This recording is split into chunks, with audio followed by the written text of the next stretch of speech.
The war was ending, but for millions of German soldiers, the nightmare had only just begun.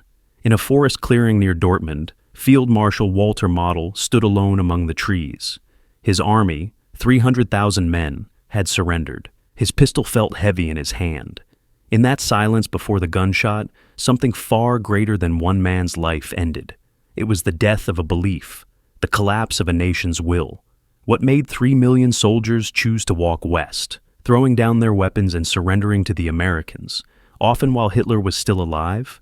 They were not running from battle. They were running from vengeance. While the Red Army advanced from the east like a storm of retribution, the Americans represented something unimaginable to them: mercy. This is not just a story about defeat. It is about fear, guilt, and the desperate instinct to survive. And it begins here, in the final days of World War II, when men who had once sworn loyalty to Hitler made the most human decision of all. They chose life. April 1945. Germany was collapsing, but the war was not yet over. The roads were choked with refugees, carts, and broken machines of war. Smoke rose from the ruins of cities that had once been symbols of power, now nothing more than shadows under the thunder of Allied bombers. Yet, even as the Third Reich crumbled, the German army was still enormous, still armed, still capable of fighting. And then something strange began to happen. In towns across Western Germany, soldiers started to appear on the roads, walking with their hands raised, carrying white flags made from bedsheets and tablecloths. Entire divisions, men who had fought from Normandy to the Ardennes, simply laid down their weapons. They were not beaten in the field. Their ammunition was not gone. They still had tanks, trenches, and command structures. But one by one, they walked west, to the Americans. The commanders of the Allied forces were astonished. "They are surrendering faster than we can feed them," one American officer wrote. In the last weeks of World War II, the German army was dissolving, not through annihilation, but through decision. Between March and May of 1945, almost 3 million German soldiers surrendered to the Western Allies. 1.5 million did so in April alone. During the first 2 weeks of that month, nearly 40,000 Germans gave themselves up every single day. In the last 16 days, that number climbed to almost 60,000 daily. At the same time, in the east, German soldiers were still fighting to the death against the Soviet Red Army. They defended Berlin street by street, house by house, even as the city burned. Why this difference? Why did the same army, with the same weapons and commanders, fight ferociously on one front, while giving up almost peacefully on the other? The answer lies not in strategy or tactics, but in fear. Every German soldier in 1945 had heard the stories from the East. Some had seen them with their own eyes, the horrors of Stalingrad, the endless columns of prisoners marching toward Siberia, the frozen death pits in the Urals. They had heard the screams of vengeance from the Red Army and knew why that vengeance existed. For 4 long years, German forces had waged what they themselves called a war of annihilation. Entire villages burned. Millions of civilians starved or executed, prisoners shot without mercy. Nazi propaganda had taught soldiers that the Slavs were subhuman, that the Jews were their enemies, that the Soviet Union was to be destroyed and enslaved. Now, in 1945, that ideology was coming back like a storm. To face the Red Army was to face the ghosts of their own crimes. In the West, however, there was something different, something that seemed almost unreal. The American soldiers who crossed the Rhine were disciplined, pragmatic, and bound by law. They were not saints, but they were not seeking vengeance. They offered food, water, and medical care. They treated prisoners according to the Geneva Convention. The stories spread like wildfire through the German lines. The Americans don't shoot prisoners. They give them cigarettes. They give them bread. You can see your friends alive behind their fences. And so, the West became a magnet. At first, only small groups surrendered. Scouts, wounded soldiers, exhausted units separated from their divisions. But soon, entire regiments began to march westward, often through their own defensive lines, waving improvised white flags. Officers who refused to surrender were ignored or abandoned. Trucks filled with ammunition rolled empty toward the front, while columns of men walked in the opposite direction toward the Americans. One German lieutenant later said, "We were not thinking of the Führer anymore. We were thinking of home and of the Russians." The contrast between East and West could not have been more stark. On the Eastern Front, the German army was trapped in a nightmare of its own making. Soviet troops advanced relentlessly, fueled by rage and loss. They had seen their families murdered, their cities burned, their comrades left to rot in the snow. For them, this was not just a war, it was justice. Meanwhile, in the West, the Americans were closing in with precision and patience. They did not need to kill every German soldier. The Germans were doing that work for them by surrendering. By the middle of April, the American and British armies had surrounded Germany's industrial heartland, the Ruhr.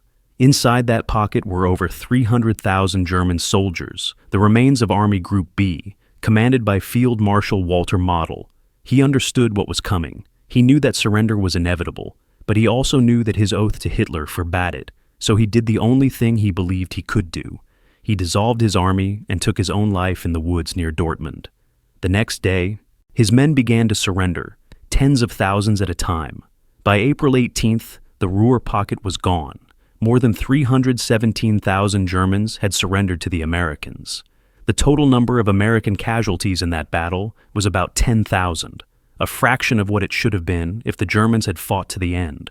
What happened in those weeks was more than a military collapse. It was a psychological revolution. The myth of the fight to the last man evaporated. The soldiers of the Third Reich had made their choice. They had decided, collectively and consciously, that life was worth more than loyalty. It is easy to judge them now, to say they abandoned their duty, that they betrayed their country. But for the men who made that choice, the war had already turned into something else. It was no longer about honor or ideology. It was about survival. And in that desperate calculation, between pride and existence, between vengeance and mercy, they chose the one direction that still offered hope. They walked west. The eastern sky was red long before dawn, not from sunlight, but from fire. Entire towns and villages burned as the Soviet army advanced, leaving behind a trail of vengeance and ruin. To the German soldiers who still fought on that front, the message was unmistakable. The Russians were coming, and they were not taking prisoners. Every soldier in the West had heard the whispers. They came in letters smuggled through censors, in stories from comrades who had survived the Eastern Front, and in the hollow eyes of those transferred from Stalingrad. These were not tales invented by propaganda. They were the truth, carried in the memories of men who had seen what Soviet captivity meant. At Stalingrad in February 1943, 91,000 German soldiers laid down their arms after months of brutal street fighting. When the news reached Germany, it was announced as temporary. They will come home, Goebbels said. But they did not. Only 6,000 of those 91,000 ever returned, most of them a decade later, old and broken. The rest vanished into the vastness of the Soviet Union, into camps in Siberia, the Urals, the mines, the frozen forests where names no longer mattered. The numbers were merciless. Of roughly 3.5 million German soldiers captured by the Soviets during World War II, more than 1 million died in captivity. They were marched for hundreds of miles without food or water, collapsing in snow or mud. Guards shot those who fell behind. Survivors were forced to dig, mine, and build under conditions designed not for labor, but for punishment. Between 1941 and 1956, entire generations of German prisoners disappeared into this system. For the men still fighting in 1945, the math was simple. Surrendering to the Soviets meant a 1 in 3 chance of death, and for many, far worse than death. But the fear went deeper. Then statistics. It was moral. Every soldier knew, consciously or not, what his army had done in the Soviet Union. From the day Operation Barbarossa began on June 22, 1941, Germany had unleashed a war not of conquest, but of extermination. The orders were clear, villages burned, millions of civilians starved. Prisoners of war were shot, left to die in open fields. 2 million Jews were murdered in the territories conquered by the Wehrmacht and the SS. Entire communities were erased from the map. The German soldier might not have pulled the trigger himself, but he knew. And now, the reckoning was coming. They called it Vergeltung, retribution. To the Soviets, it was justice. On the Eastern Front, surrender was rarely an option. Soviet troops, hardened by years of unspeakable suffering, had little mercy left to give. They remembered the siege of Leningrad, where more than 1 million civilians starved to death. They remembered the massacre at Babin Yar, the destruction of Kiev, the charred villages where their families once lived. Every mile they advanced westward was an act of vengeance for the 26 million Soviet soldiers and civilians who had died. When German units tried to surrender, chaos followed. Some Red Army officers accepted capitulation, but others opened fire. "You killed my mother," one Soviet soldier shouted as he shot into a crowd of unarmed Germans. "You killed my people. Now you die." German soldiers began to call the Red Army the machine of vengeance. They saw it in their nightmares, the endless roar of artillery, the wave of infantry advancing through smoke, the shrill cry of Soviet Katyusha rockets. They fought not for Hitler anymore, not for victory, but for the slim hope of reaching the Americans before the Soviets reached them. Letters from the front reveal the raw terror of those last weeks. One corporal wrote to his wife, "If I am captured by the Russians, do not expect me to return. Pray that the Americans find me first." Another soldier, writing from the Oder River, confessed, "We are surrounded, but there is still a way west. Some say the Americans treat prisoners well. I don't know if it's true, but I will take that chance. The Russians will not forgive us for what we have done." This fear reshaped the German army from within. Commanders on the Eastern Front watched their men's morale disintegrate. Some begged to retreat west, not for tactical reasons, but to save themselves from Soviet hands. Even senior officers admitted privately that the war was lost. But what they dreaded most was not defeat. It was capture. In February and March of 1945, as the Soviet offensive surged into East Prussia and Silesia, hundreds of thousands of civilians joined the retreating German troops. The roads were filled with endless columns of refugees, women, children, the elderly, trying to flee west before the Red Army caught them. Entire families froze to death along the way. Soviet aircraft strafed the roads. The refugee crisis became one of the largest mass movements of people in European history, driven by both terror and guilt. The soldiers escorting these civilians called themselves shields. "We fight not for victory," one officer said, "but to give our people time to escape."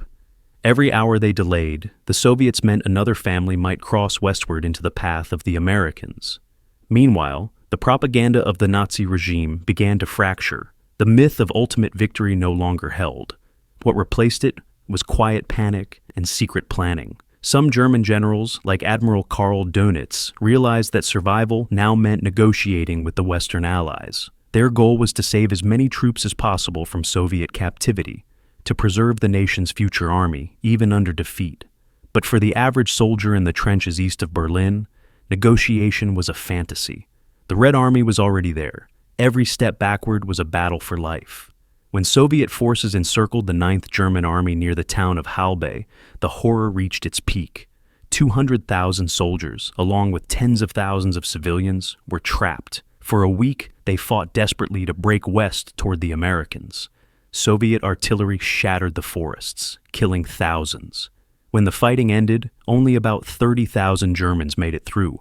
The rest lay dead among the trees. The survivors who finally reached the American lines were filthy, bleeding, and starving. But they were alive. Many fell to their knees in relief when American soldiers ordered them to drop their weapons. One American sergeant recalled, "They didn't look like enemies anymore. They looked like men who had seen hell." The German soldiers who remained in the east were not so fortunate.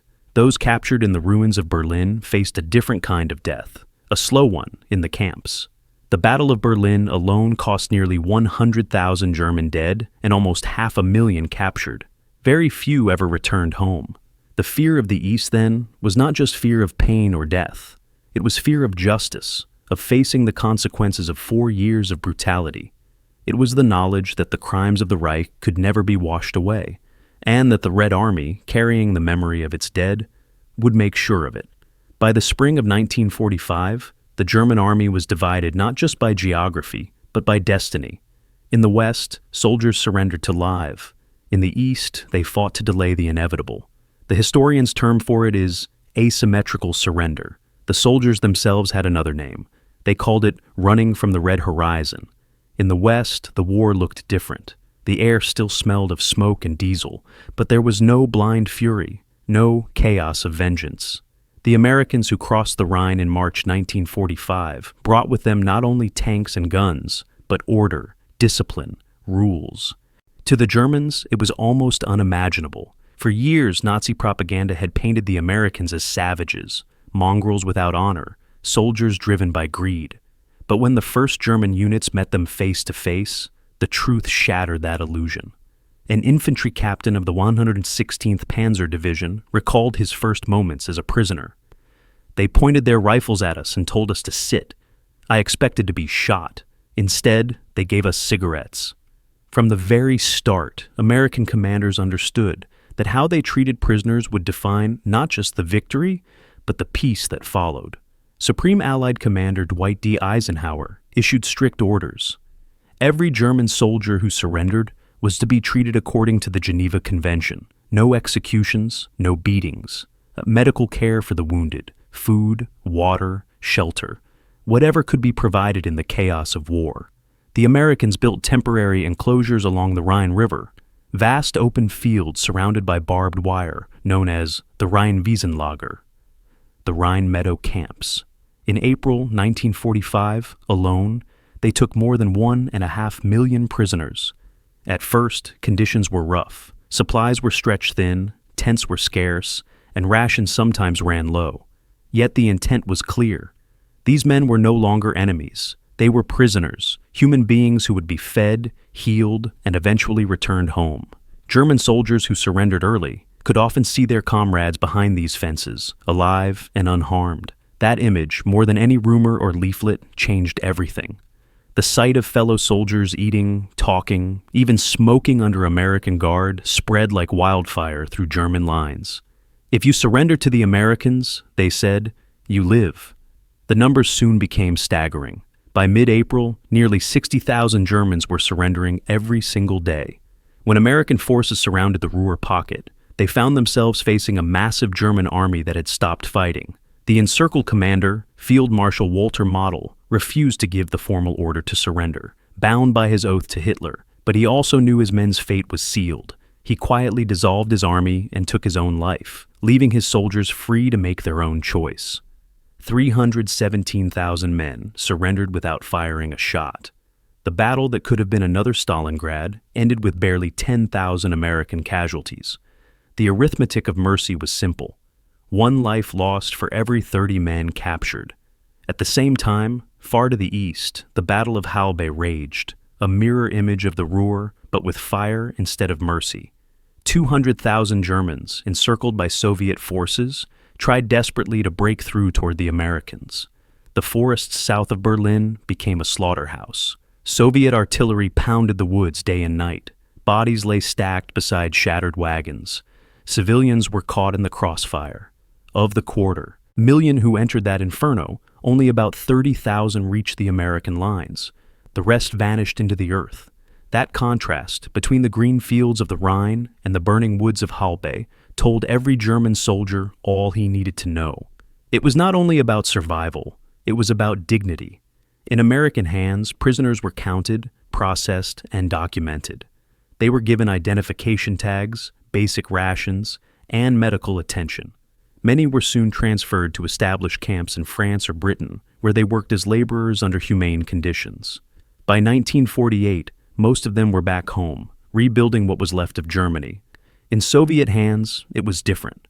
For every 3 men captured, 1 would die. Hunger, disease, exhaustion.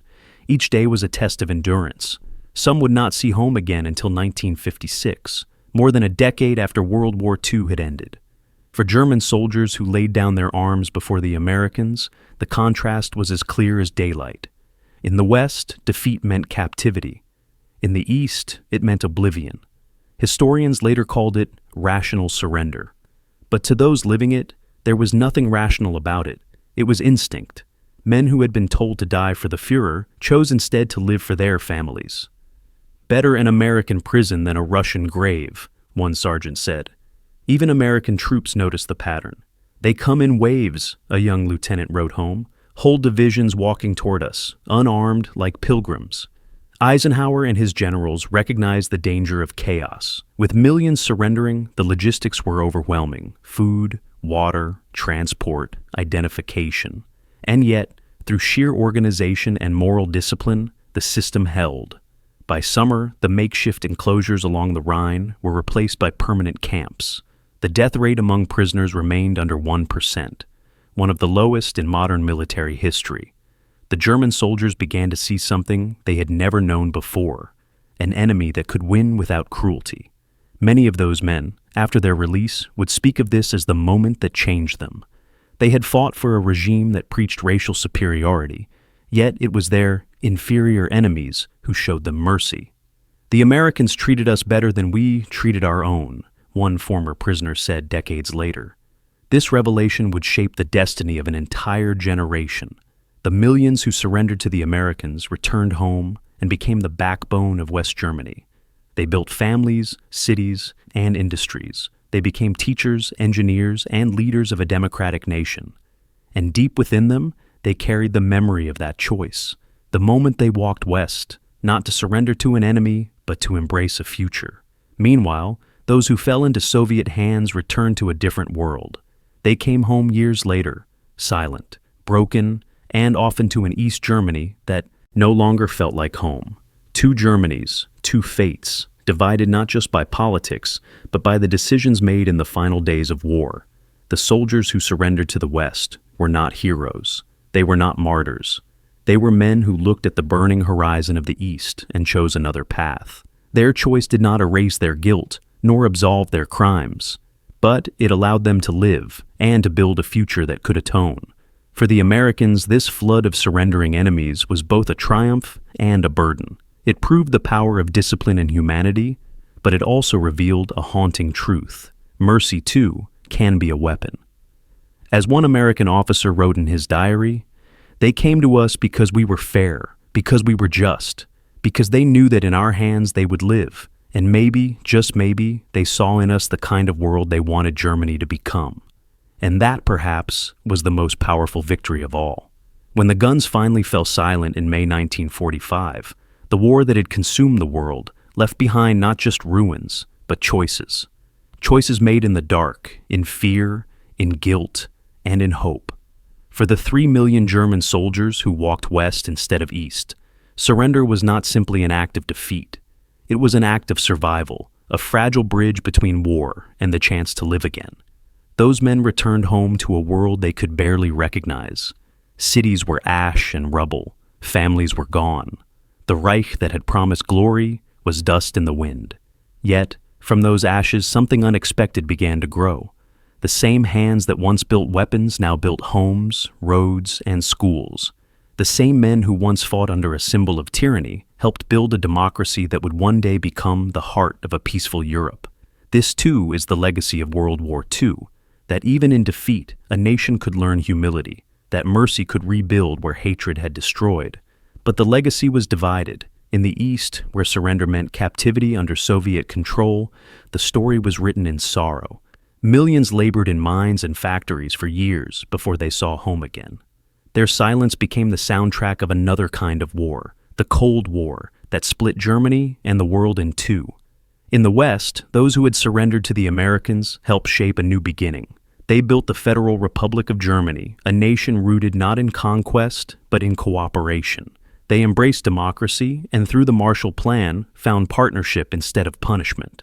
The United States, once their enemy, became their ally, and together they stood as proof that compassion can achieve what vengeance never could. As the decades passed, the lessons of World War II echoed through generations. The ruins became memorials, the victims became voices, and the stories of both suffering and mercy became warnings to the future. Every soldier who had chosen life over death left behind a quiet message, that even in war, humanity must endure. Today we live in a world shaped by those choices. The peace we enjoy was not guaranteed. It was built, day by day, by men and women who understood the cost of silence and the price of hate. The shadows of World War II still remind us. Peace is never permanent, freedom is never free, and justice must be protected by those who still believe in it. So when we remember that war, we must remember not just the victories or the defeats, but the decisions, the moments when human beings, faced with impossible odds, chose life, compassion, and hope over blind obedience. Because in the end, history does not belong to the conquerors. It belongs to those who learn. If this story moved you, speak up. Leave your voice in the comments below. Tell the world that we must always eliminate fascism, fight for peace, fight for national independence, fight for justice, and fight for freedom.